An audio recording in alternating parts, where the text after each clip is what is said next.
এখানে প্রায় 70-80টা, 100 টার মতো। পানি কি পরিমাণ করে? প্রায় করে পানি, অধিকাংশ করে পানি। অধিকাংশ মাছের ভিতরে রাখবে, অধিকাংশ করে পানি। তো এখন কি পানি কমছে না এখন বাড়ছে? পানির ব্যাপার। পানি কোন জায়গা থেকে আসে এগুলো? পানিটা ওই উত্তর থেকে আসে। উত্তর থেকে আসে।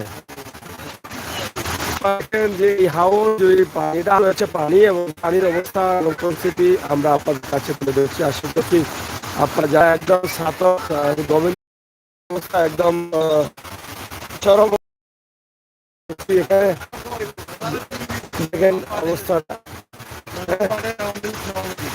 আপনি নেই এটা সরকার না আপনি নিজে কষ্ট পেলে বিষয় নেই কি চাইছেন সহযোগিতা কিছু না খাবার। এই রাস্তার অবস্থা খুবই খারাপ।